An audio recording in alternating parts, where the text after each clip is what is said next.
Pada presentasi kali ini kita akan membahas mengenai kode etik PNS dalam literasi digital, di mana membangun integritas ASN melalui digital ethics dan digital culture di ruang digital. Kita langsung masuk ke agenda pembahasan. Apa sih yang akan kita pelajari? Yang pertama kita akan belajar mengenai kode etik dan kode perilaku PNS, di mana ada dasar hukum, nilai dasar, dan kewajiban ASN sebagai pelayan publik. Yang kedua mengenai literasi digital bagi ASN. Kita akan belajar mengenai pengertian, urgensi, dan 4 pilar literasi digital. Yang ketiga, kita akan belajar mengenai digital etik atau etika digital, mengenai tiket, tata kelola etika digital, dan tanggung jawab di ruang digital. Dan yang keempat, mengenai digital culture, di mana ada nilai Pancasila dan Bhinneka Tunggal Ika dalam interaksi digital ASN. Mengapa kode etik penting bagi ASN? Jadi pada dasarnya ada landasan hukum yang mengatur, yaitu Undang-Undang Nomor 20 Tahun 2023 tentang Aparatur Sipil Negara, di mana mengatur kedudukan peran, hak, kewajiban, dan kode etik ASN sebagai bagian dari pembentukan karakter PNS profesional.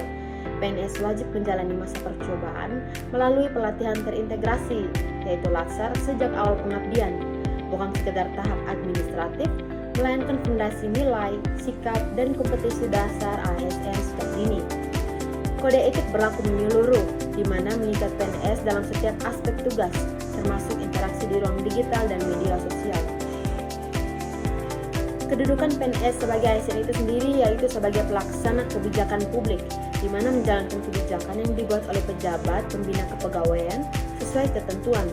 Yang kedua, pelayan publik, di mana memberikan pelayanan profesional dan berkualitas kepada masyarakat. Dan yang ketiga, sebagai perekat dan pemersatu bangsa, di mana menjaga persatuan NKRI dengan mengutamakan kepentingan bangsa di atas kepentingan pribadi. Jadi intinya, kode etik menjadi pedoman sikap, ucapan, dan perilaku PNS dalam melaksanakan tugas, baik di dunia nyata maupun di ruang digital. Selanjutnya, literasi digital. Apa itu literasi digital?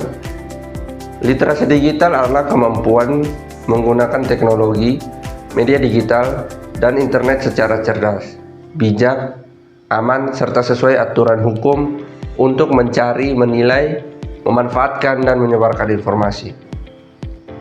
Penting bagi kita ASN karena pelayanan publik sendiri semakin berbasis digital. ASN harus meningkatkan kompetensi digital dan menjadi teladan dalam penggunaan media digital yang sehat dan beretika.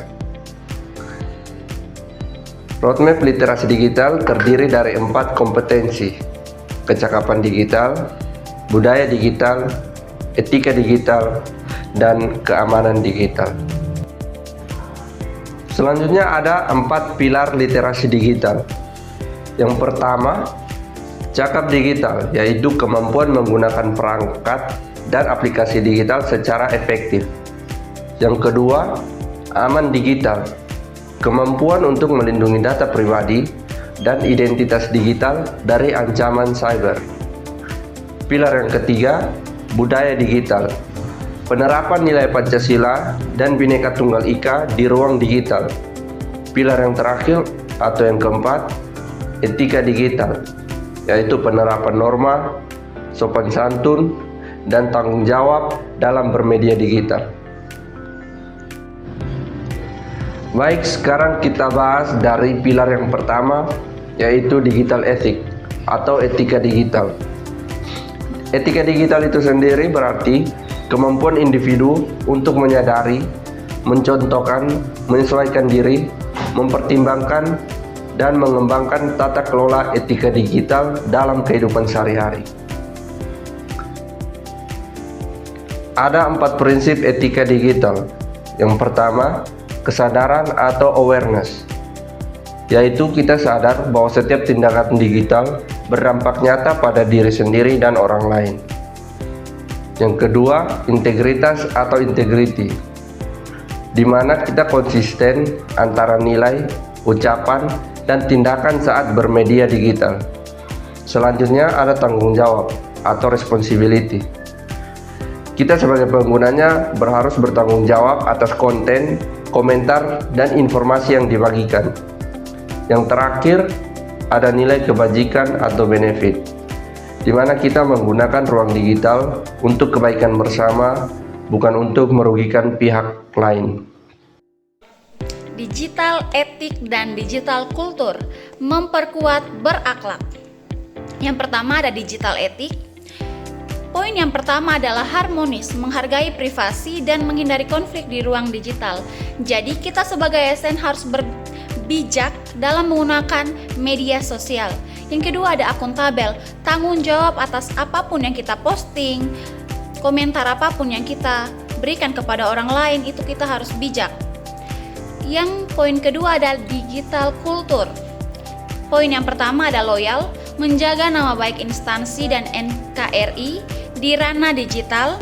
Yang kedua ada kolaboratif, membangun ruang digital inklusif dan berbasis Bhinneka Tunggal Ika.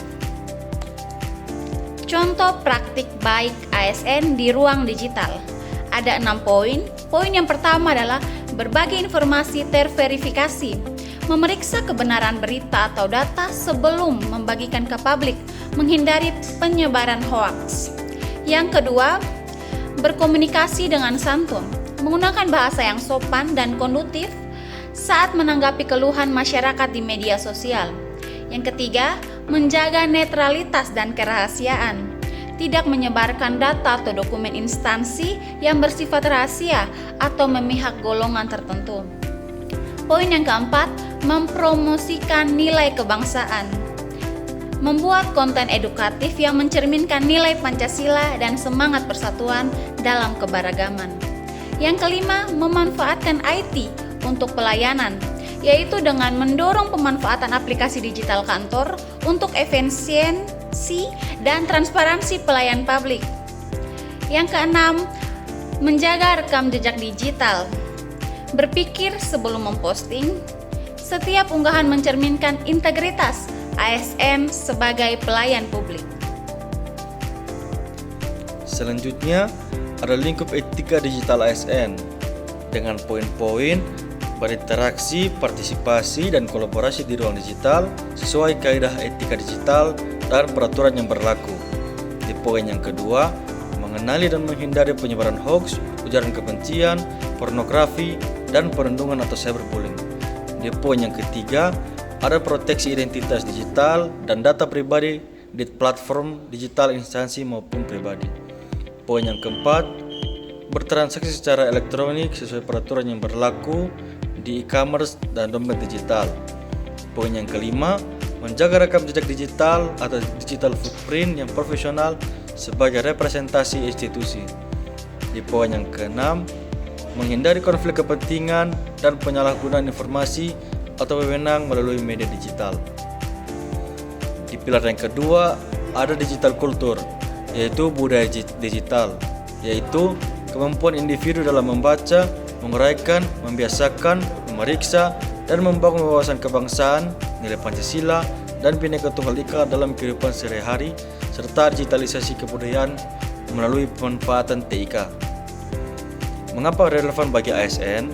Karena ASN sebagai perekat dan pemersatu bangsa wajib menjadi teladan moderasi, toleransi, dan cinta tanah air termasuk saat berinteraksi di media sosial. Bagaimana wujud budaya digital ASN? Yang pertama, cinta tanah air dengan menumbuhkan nasionalisme dan semangat anti-hoax atau ujaran kebencian atau stop hate speech. Selanjutnya, non-diskriminatif, yaitu menghargai keberagaman suku, agama, ras, dan antar golongan saat berinteraksi daring. Yang ketiga, ada cinta kasih dan harmoni, yaitu mengamalkan kesetaraan dan kekeluargaan dalam keberagaman di ruang digital. Poin yang keempat, produksi konten positif, yaitu dengan membuat dan menyebarkan konten yang berlandaskan Pancasila dan Bhinneka Tunggal Ika. Berikut adalah bentuk pelanggaran yang harus dihindari. Tindakan-tindakan yang berpotensi melanggar Undang-Undang ITE dan Kode Etik ASN, itu tindakan menyebarkan hoaks, fitnah, atau ujaran kebencian di media sosial, membagikan dokumen atau data rahasia instansi tanpa izin, melakukan perundungan atau pelecehan daring, memposting konten yang memihak golongan atau politik tertentu, menyalahgunakan akun resmi instansi untuk kepentingan pribadi, dan yang terakhir adalah mengabaikan etika komunikasi, nada kasar, provokatif atau merendahkan pihak lain. Jika terjadi hal tersebut, berikut adalah sanksi dan dampaknya. Sanksi disiplin sesuai PP Disiplin PNS, proses hukum berdasarkan Undang-Undang ITE, menurunnya kepercayaan publik terhadap instansi, dan yang terakhir adalah merusak citra ASN sebagai teladan masyarakat. Berikut adalah poin kunci yang perlu diingat, bahwa kode etik PNS berlaku di mana saja, termasuk di ruang digital, bukan hanya saat bertugas secara langsung. Berikutnya adalah digital etik atau etika dan tanggung jawab, berupa kesadaran, integritas, tanggung jawab, dan nilai kebajikan dalam bermedia. Berikutnya adalah digital kultur, itu kebangsaan di ruang digital, itu tindakannya menjaga Pancasila dan Bhinneka Tunggal Ika dalam setiap interaksi daring. Dan yang terakhir adalah ASN adalah teladan digital bagi masyarakat. Perilaku digital ASN mencerminkan integritas institusi pemerintah. Sekian presentasi dari kami. Jadilah ASN berakhlak, yang cakap, beretika, dan berbudaya di ruang digital. Sekian dan terima kasih.